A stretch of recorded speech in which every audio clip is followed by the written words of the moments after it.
Everyone, स्वागत है आप सभी का आज के हमारे सेशन में। This is your SST educator Ujjwala पुंज और आज की इस क्लास में हम लोग पढ़ने जा रहे हैं क्लास 9th का chapter people as a resource. और आज क्योंकि एक नया सेशन है तो एक नया टॉपिक हमारे पास है जहां पर हम बात करने वाले हैं क्वालिटी ऑफ पॉपुलेशन के बारे में। बच्चों, अभी तक हमने समझा है कि ह्यूमन रिसोर्स क्या होता है, ह्यूमन कैपिटल फॉर्मेशन कैसे होता है।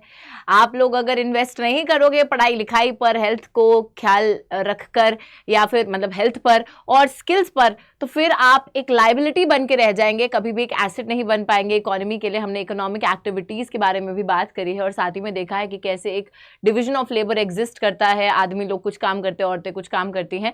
ऑब्वियसली वो डिवीजन ऑफ लेबर आज के टाइम में इतना ज्यादा नहीं रहा, बट स्टिल इट एग्जिस्ट्स। ठीक है, तो ये सारी बातें अभी तक हमने करी हैं और अभी फिलहाल हम लोग क्वालिटी ऑफ पॉपुलेशन को समझने आ गए हैं कि जो हमारी जनसंख्या है, अब क्वांटिटी में तो कुछ ज्यादा ही है ना, सरपास कर गए चाइना को भी।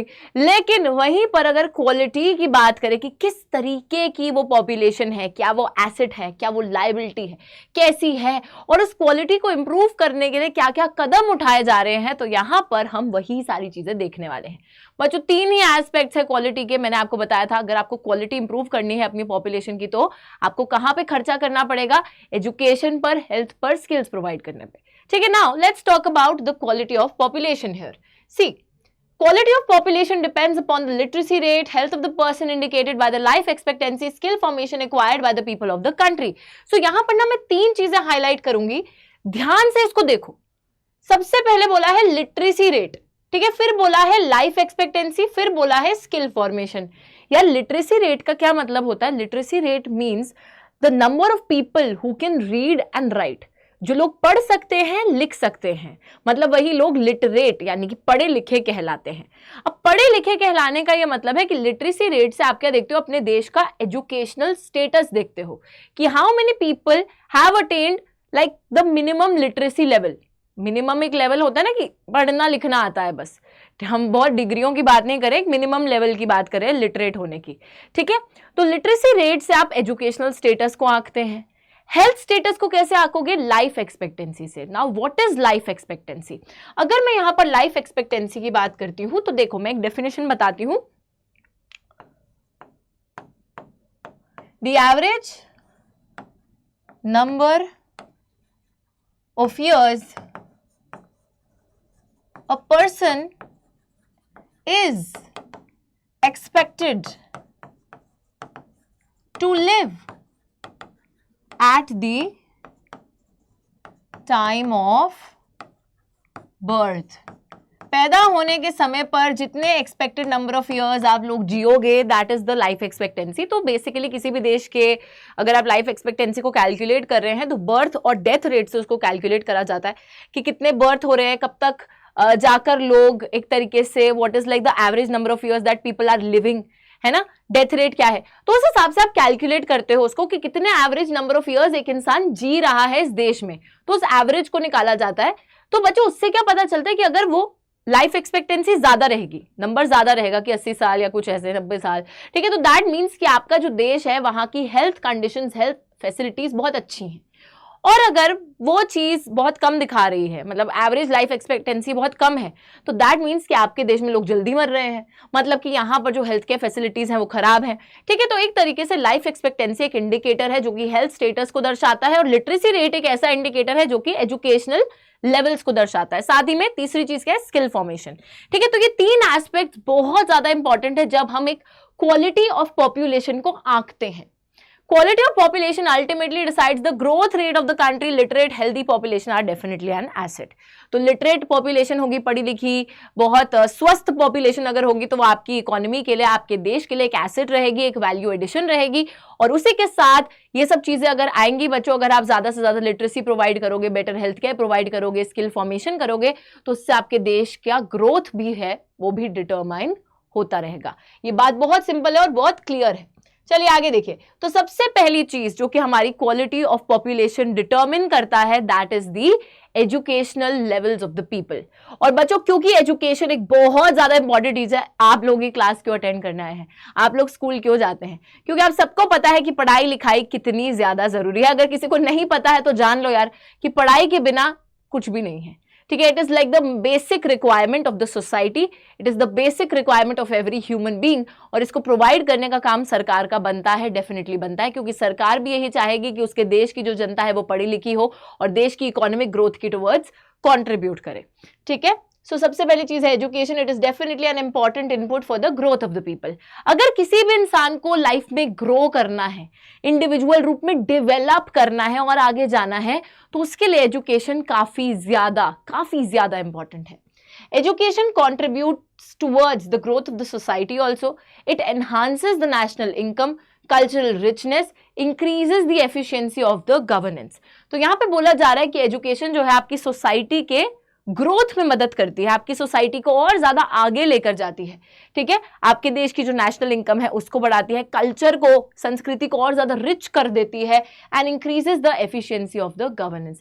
गवर्नमेंट भी और बेहतर तरीके से परफॉर्म कर पाएगी और एफिशिएंट तरीके से वर्क कर पाएगी अगर वहां की पॉपुलेशन एजुकेटेड होगी।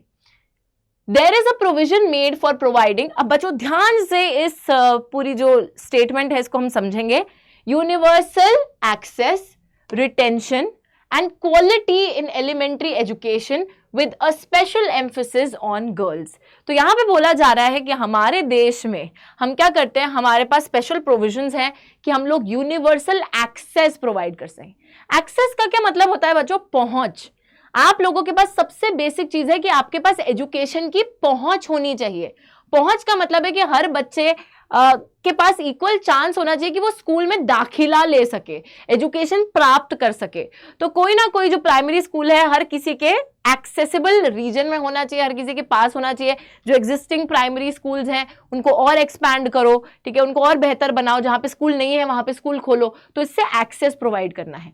दूसरी चीज है एक्सेस तो आ जाएगा, स्कूल तक भी पहुंच जाओगे। Second thing is the retention. Retention का मतलब होता है कि ऐसा नहीं है कि बच्चे ने एक बार दाखिला करा लिया, अगले साल जो है ड्रॉप आउट होके निकल पड़े। ठीक है, नहीं, ये नहीं होना चाहिए कि आप 2-3 साल पढ़ रहे हो और फिर निकल रहे हो स्कूल से, है ना, ऐसे भागा दौड़ी चल रही है। This should not happen. Retain करके रखना है आपको उस पॉपुलेशन को, मतलब कि अगर कोई फर्स्ट स्टैंडर्ड में आ रहा है फिर वो सेकंड भी पढ़े, थर्ड भी पढ़े, फोर्थ भी पढ़े, ऐसे करके 12th तक अपनी पढ़ाई कंप्लीट करे, तो हमें वो रिटेंशन भी चाहिए। एक अच्छी क्वालिटी की एलिमेंट्री एजुकेशन चाहिए। एलिमेंट्री एजुकेशन का मतलब होता है प्राइमरी लेवल की जो एजुकेशन होती है, जो 6 से 14 साल के बच्चे को प्रोवाइड करी जाती है, with a special emphasis on girls. मतलब यहां पर लड़कियों पर सबसे ज्यादा एम्फेसिस करा गया है। क्यों? क्योंकि हम सभी को पता है कि भारत देश के अंदर इतिहास गवाह है कि जो माँ बाप हैं वो लड़कों की एजुकेशन को प्रायोरिटाइज करते थे, लड़कियों को उतना ज्यादा स्कूल भेजने में या पढ़ाई लिखाई कराने में इंटरेस्टेड नहीं रहते थे, है ना। सो इस वजह से गर्ल्स के ऊपर स्पेशल एम्फसाइज किया गया है। ठीक है, तो एक्सेस प्रोवाइड करना है, सबके पास स्कूल तक और एजुकेशन तक पहुंच होनी चाहिए। दूसरी चीज है उनको रिटेन करके रखना है कि बच्चा जो है पूरी एजुकेशन कंप्लीट करे, ड्रॉप आउट रेट कम हो जाए। एंड तीसरी चीज है कि एक बहुत अच्छी क्वालिटी की एलिमेंट्री एजुकेशन, जो बेसिक एजुकेशन है वो प्रोवाइड करनी है लड़कियों पर स्पेशल फोकस करके। ऑलराइट, चलिए ये 3 पॉइंटर्स ना बहुत अच्छे से आपको याद करने हैं। ओके, पेस सेटिंग स्कूल्स को एस्टैब्लिश करा गया है, जैसे कि नवोदय विद्यालय। तो बच्चों हर जिले में नवोदय विद्यालय का जो स्कूल है उसको भी एस्टैब्लिश करा जा रहा है। साथ ही में vocational streams have been developed to equip large number of high school students with occupations related to knowledge and skills. So yes, this is also a very very important point. Vocational education, हमारा जो educational system है ना, ज्यादातर वो focus करता है theory पर, theory पढ़ लो, है ना, रट्टा मार लो, एग्जाम दे दो और काम खत्म। बट बच्चों इस एजुकेशन से असल में फायदा तभी हो पाएगा जब आप मार्केट में जॉब रेडी हो गए, एम्प्लॉयमेंट के लिए तैयार हो जाएंगे। तो वो आप तभी हो सकते हैं जब आपको एक तरीके से वोकेशनल एजुकेशन प्रोवाइड करी जा रही हो, जहां पर आपको कुछ काम सिखाया जा रहा हो। ठीक है, तो यहां पर वही बात है कि वोकेशनल एजुकेशन को भी काफी ज्यादा बढ़ावा दिया गया है। They have been developed to equip large number of high school students with occupations related to knowledge and skills. तो वोकेशनल स्ट्रीम्स डेवलप करी गई हैं ताकि बहुत सारे जो हाई स्कूल स्टूडेंट्स हैं वो एक तरीके से अपनी नॉलेज और स्किल्स को यूज करके काम वाम सिखाया जाता है। वोकेशनल एजुकेशन में आपको ट्रेनिंग दी जाती है काम के सिले में, जैसे कंप्यूटर कोर्सेस सिखा दिया, कुछ मतलब प्रैक्टिकल वर्क कराया जाता है ताकि आप एम्प्लॉयमेंट रेडी हो जाए, ताकि आपको जॉब मिलने में आसानी हो जाए, आपको वही काम सिखाया जाएगा। तो एजुकेशन को वोकेशनल एजुकेशन से भी साथ में मिलाकर लेकर चलना है, सिर्फ थ्योरेटिकल नहीं बल्कि प्रैक्टिकल एजुकेशन भी बहुत ज्यादा जरूरी है एम्प्लॉयमेंट प्रोवाइड करने के लिए। नेक्स्ट चीज देखिए, ओके, खर्चे की बात हो रही है। अब यार ऑब्वियसली पता है एक टाइम पे क्या होता था कि जब अंग्रेज लोग यहाँ पे भारत में शासन कर रहे थे तो वो लोग पता है मतलब ऐसी पॉलिसी थी कि ईस्ट इंडिया कंपनी जो थी उसको 1 लाख रुपए मिलता था, मतलब 1 लाख रुपए मिलता नहीं था, 1 लाख रुपए वो खर्चा करते थे पूरे साल में इंडिया की एजुकेशन पर, और वो भी नहीं कर पा रहे थे। मतलब उसके लिए भी वो कमिटीज बुलाते रहते थे, पूछते थे कि भाई हमें ये भी खर्चना चाहिए पैसा कि नहीं खर्चना चाहिए। मतलब वो ऑब्वियसली वो इंडियंस को उतना एजुकेट करने में इंटरेस्टेड थे नहीं, ठीक है, क्योंकि वो खुद समझते थे और उनको डर लगता था कि अगर ये भी एजुकेटेड हो गए तो क्या करेंगे, ठीक है, तो वो वाली चीज थी। बट यार अभी फिलहाल ऑब्वियसली हमारा जो देश है वो आजाद है और हमें अपने लोगों को और भी ज्यादा एजुकेट करने की जरूरत है। तो यहाँ पर वही बात करी जा रही है कि the plan outlay on education has increase from 151 crore in the first plan to 3766.90 crore in the 11th plan. तो सोचो एक टाइम पर सिर्फ 151 करोड़ रुपए खर्चे जा रहे थे, और अब जो है 11th प्लान की अगर बात करें, अब नहीं मतलब 11th प्लान को भी टाइम हो गया है, तो यहां पर 3766.90 करोड़ रुपए खर्चे जा रहे हैं ऑन एजुकेशन। अब बच्चों आप लोगों को मैं एक छोटा सा ना होमवर्क देती हूं जो कि आप इंटरनेट के थ्रू करेंगे, और आप ये ढूंढ कर आएंगे कि एट प्रेजेंट एजुकेशन पर हमारा जो बजट है उसका कितना हिस्सा खर्चा जाता है, ठीक है। तो लास्ट बजट की भी बात कर लो, अभी नया बजट तो आने वाला है, बट हाँ लास्ट बजट के हिसाब से आप बताइए कि कितना परसेंटेज जो है उस बजट का हमारे एजुकेशन की टुवर्ड्स रीडायरेक्ट करा जाता है, ठीक है। तो this is your homework, alright. चलो आगे देखिए। So expenditure on education as a percentage, अब जीडीपी की परसेंटेज के हिसाब से देखें तो 1951-52 में 0.64% जीडीपी की खर्ची जा रही थी, बट 2015-16 में 3% खर्ची गई, एंड तब से इट हैज रिमेन्ड स्टैग्नेंट। तो 2015 से एक तरीके से वो जो जीडीपी की परसेंटेज है वो स्टैग्नेंट रही है, वही 3% रहा है, हर साल उतना ही 3% ही खर्चा जा रहा है, खर्चा बड़ा नहीं है उतना ज्यादा, ठीक है।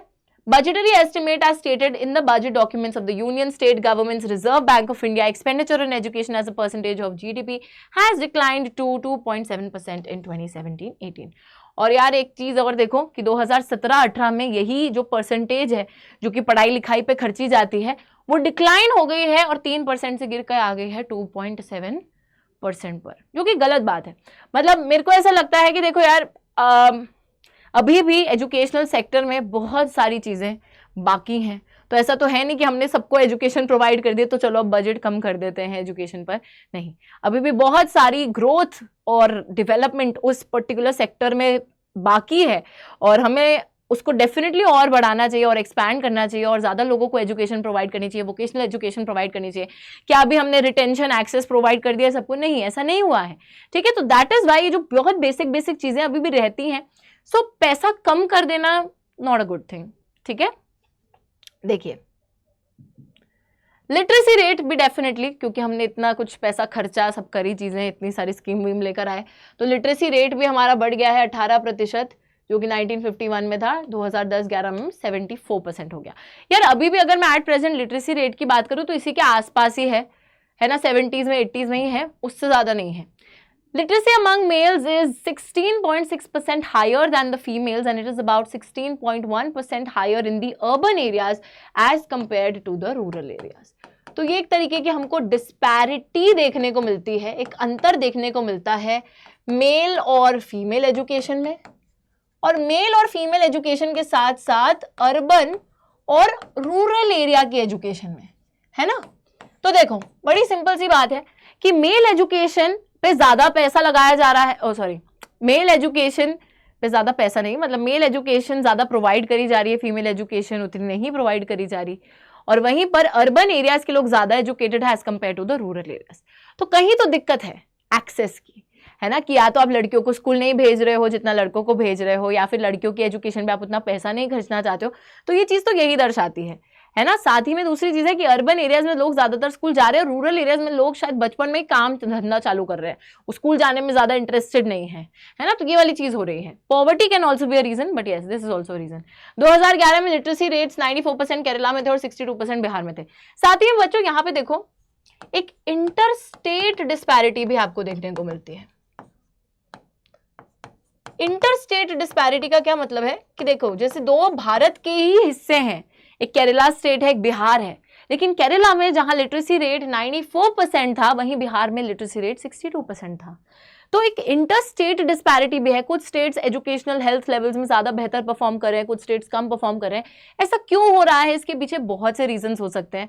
ऐसा हो सकता है कि बिहार में उतने स्कूल्स नहीं खुले, बिहार में गरीबी ज़्यादा है, या फिर बिहार में सरकार ने उतने पॉलिसी इनिशिएटिव्स नहीं वो लेकर आए। तो it could be a lot of things, a lot of reasons that could contribute towards the low literacy rates इन बिहार।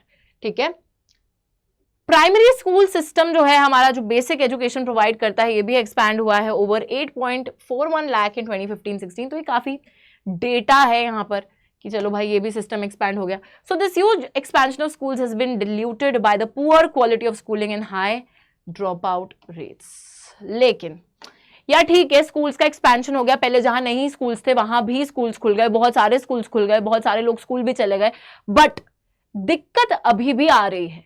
क्या दिक्कत आ रही है? सबसे पहले ये दिक्कत आ रही है कि एक पुअर क्वालिटी ऑफ स्कूलिंग।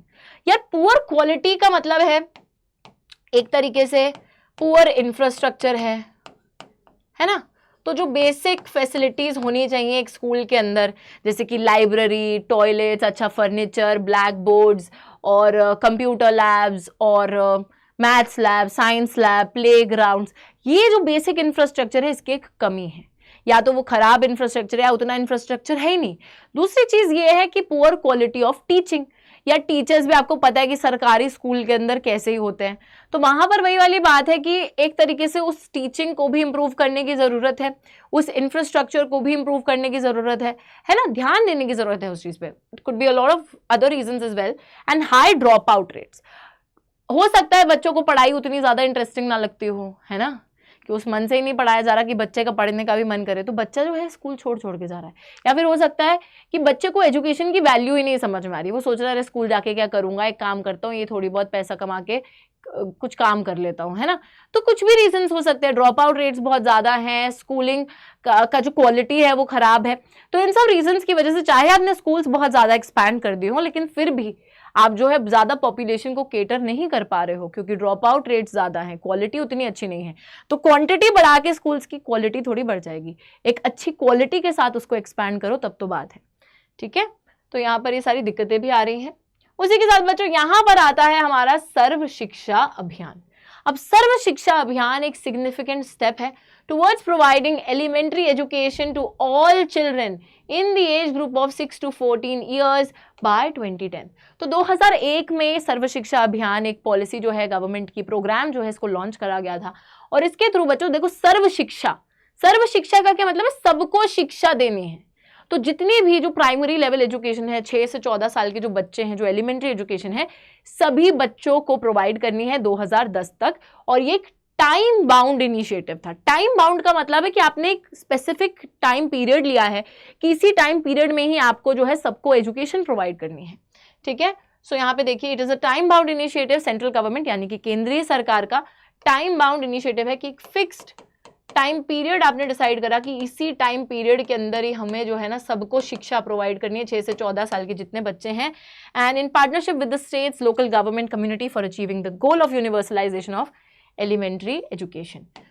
तो सेंट्रल गवर्नमेंट ने डेफिनेटली इसको लॉन्च करा, लेकिन स्टेट्स के साथ, लोकल गवर्नमेंट से मिलकर और जो कम्युनिटी है उसका भी साथ लेकर इसको लॉन्च किया गया है।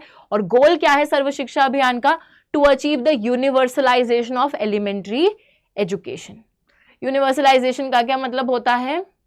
कि सभी को, कोई भी बच्चा मतलब ऐसा ना हो जो वंचित रह जाए पढ़ाई लिखाई से। सभी को आपको पढ़ाई लिखाई प्रोवाइड करनी है, सभी को एजुकेशन प्रोवाइड करनी है, एक प्राइमरी लेवल की, एलिमेंट्री लेवल की, बेसिक लेवल की। ठीक है, सबको लिटरेट बनाना है। तो यहाँ पे वही बात है कि यूनिवर्सलाइजेशन एलिमेंट्री एजुकेशन के अचीव करने के लिए एक टाइम बाउंड इनिशिएटिव सर्व शिक्षा अभियान को लाया गया था सेंट्रल गवर्नमेंट द्वारा। 2010 तक इसको अचीव करना था। पढ़ेगा इंडिया, बढ़ेगा इंडिया, ये तो सुनी होगी बात। मतलब बच्चों पर यहाँ पे क्या था? सब पढ़े सब बढ़े, ये इनका नारा था, सब पढ़े सब बढ़े। तो सबके लिए पढ़ाई करने की बात कर रहे हैं ना, यूनिवर्सलाइज करने की बात कर रहे हैं। तो यह है हमारा सर्व शिक्षा अभियान, याद रखिएगा इस चीज को। ठीक है, ओके। तो सर्व शिक्षा अभियान तक अभी हम पढ़ रहे हैं और इसके बाद हम एक और स्कीम की बात करेंगे, which will be the mid day meal scheme. Mid day meal scheme education health दोनों को दिमाग में रखकर लाई गई थी। और क्या है वो mid day meal scheme? It is definitely a very nice initiative by the government, जिससे कि रिटेंशन को इंक्रीज करने की कोशिश करी गई है। तो एजुकेशन के लिए भी फायदेमंद है और दूसरी चीज़ है हेल्थ बेनिफिट्स भी प्रोवाइड करे गए हैं। तो मैं आपको बताऊंगी मिड डे मील स्कीम क्या है, लेकिन अगले सेशन में। अभी तक जो भी एजुकेशन के बारे में आपको बताया, याद रखिएगा, उतना ज्यादा डेटा मत याद रखो, बट हाँ नॉर्मल चीजें याद रखो कि एक्सपेंडिचर इतने साल से इतने साल तक एक्सपैंड हो गया। ऑब्वियसली बच्चों जो फिगर्स हैं उनको आप याद नहीं कर पाएंगे, तो आपको वो याद करने की कोशिश भी नहीं करनी और अपने आप को कंफ्यूज भी नहीं करना है। बस आपको ये याद रखना है कि इस साल से इस साल तक एक्सपेंडिचर बढ़ गया, एक्सपेंशन हो गया स्कूल्स का, लेकिन क्या क्या दिक्कत थी अगर एक्सपेंशन हुआ भी तो, है ना, एजुकेशन पे पैसा खर्चा गया, मतलब व्हाटएवर, ठीक है। तो ये सारी चीजें आपको याद करनी है। ऑब्वियसली फिगर्स पे मत जाना कि इतना इतना करोड़, इतने इतने करोड़ से इतना करोड़ बढ़ गया, वो आप लर्न कर भी नहीं पाएंगे, तो उसे करिएगा भी मत लर्न, वो सब चीजें आपको लिखनी भी नहीं है, ठीक है। आपको सिर्फ ईयर्स याद रखने, ज्यादा से ज्यादा ईयर्स याद रखो और ये याद रखो कि इतने से इतने साल में एक्सपैंड हो गया लेकिन फिर स्टैग्नेंट रहा, ठीक है। तो वो वाली चीजें आप याद रख सकते हैं। ऑलराइट, और सर्व शिक्षा अभियान पे एक अलग से क्वेश्चन आ सकता है, शॉर्ट नोट आ सकता है, तो इसका भी खास ध्यान रखिएगा।